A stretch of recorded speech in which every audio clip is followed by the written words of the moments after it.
4K 120 FPS, built-in storage up to 64 gigabytes, in-body stabilization that works flawlessly, waterproof, rugged connection capabilities to microphones directly built into the camera and can be mounted to pretty much anything. Oh, and it has different lens angle options as well.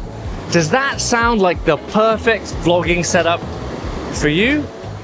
Well, the DJI Osmo Action 5 Pro. This thing is an absolute beast, and I really think it's quite underrated. In any other category, you would expect some of these features, but in a tiny little action camera like this, it's all built in there. Plus, connectivity to an app that actually works really well. I don't care whether you're a Canon or a Sony fan, for some reason, none of those apps work flawlessly. But DJI's Mimo app seems to work really well as well. So the Action 5 Pro retails at $339 right now. And actually the GoPro has dropped its price to that as well. But where this differs and where I think it's better is it allows you to connect up to 2 microphones, either the DJI Mic Mini or the DJI Mic 2. So you can do interviews and, of course, you can vlog as well. As we all know, in 2025, audio is an essential component to your videos, and being able to have direct microphone access into the Action 5 Pro is next level. It's literally as simple as holding your pairing button on your Mic Mini and connecting it in the settings to the Action 5 Pro. It takes seconds, and you can connect 2 microphones, which means you can be doing interviews, or you can have one microphone recording ambient sound whilst you talk as well. The fact that it's waterproof means that you're not going to have any issues in a downpour. If you're somewhere in Asia, you can mount it to almost anywhere. With this magnetic mount, it just pops off, and you can then put it on a helmet, put it on your board or anywhere, mount it vertically if you want. This thing really is an absolute beast. And with 4K 120, you can really capture action in absolute slow-mo, or you can make those smooth, buttery, beautiful shots. There's tracking capabilities within this thing, and the stabilization is honestly next level. So, having said all of this, what are the downsides? Well, I'm sure you've already thought of it at this point. The downsides of using an action camera as a vlogging camera is the fact that it inherently has a smaller sensor. This has a 1/1.3 inch sensor, which is still a pretty small sensor. It's bigger than the GoPros, but in the grand scheme of things, it needs a lot of light to capture stuff in high quality.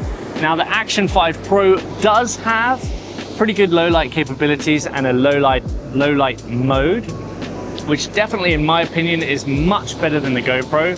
But if you're going to be filming in a dark environment, perhaps this isn't going to be the camera for you.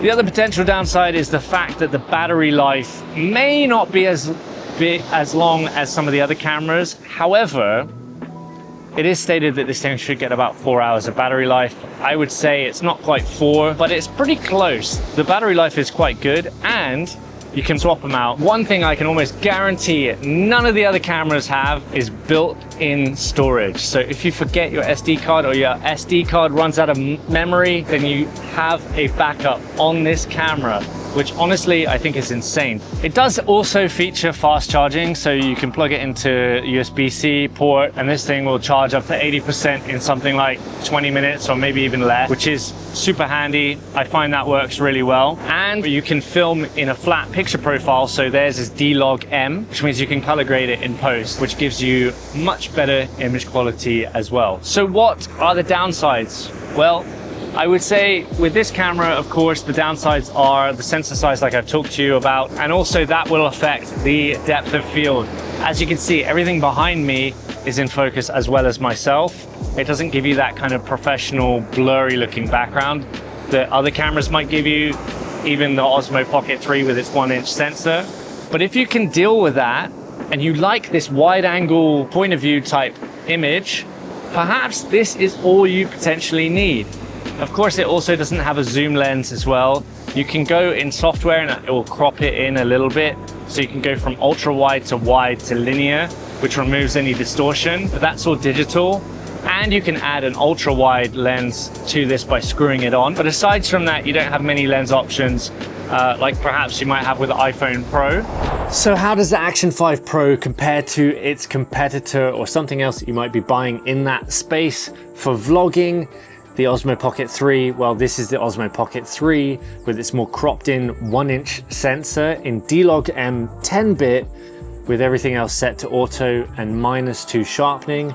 And this is the Action 5 Pro in 10-bit D-Log-M in horizon balance mode, which is probably the most cropped in mode. Both are at 4K 30, and this also has its sharpening down to -2.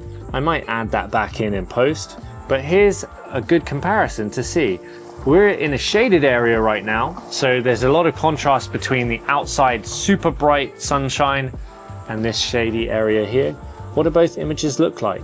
Of course, the 1-inch sensor is going to probably create more of a blurry background than the Action 5 Pro, and everything's going to be in focus there. Now, the other major differences, of course, are that the Osmo Pocket 3 has a gimbal, and it includes features like motion lapse and tracking, so it will track you most of the way around.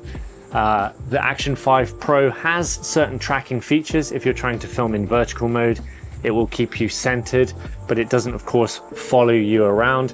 And motion lapse isn't really a thing on the Action 5 Pro.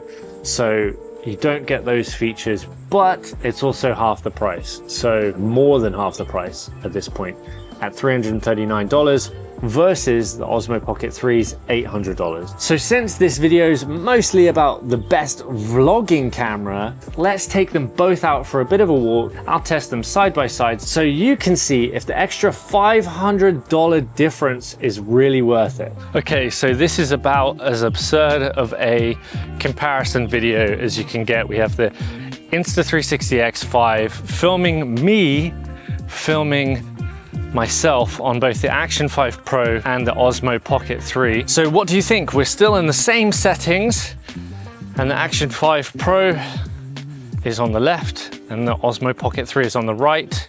Horizon leveling with this crazy setup.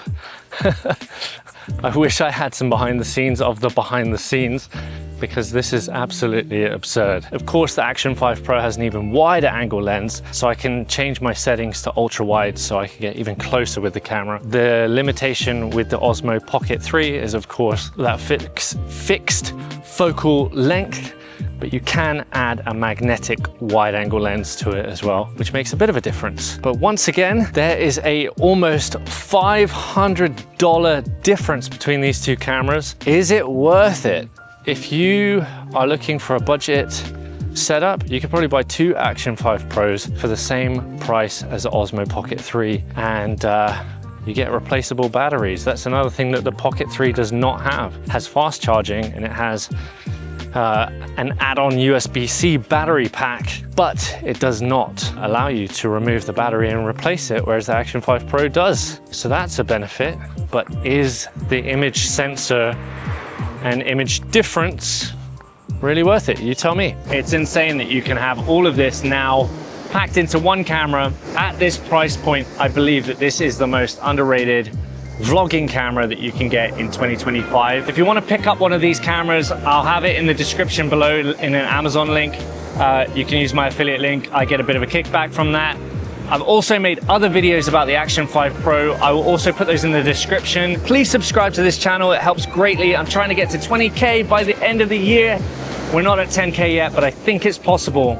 So please subscribe, leave a comment down below. Is there anything you would like to know about this camera? Do you have one already? What are your thoughts? Do you think I'm right? I'll see you guys in the next one.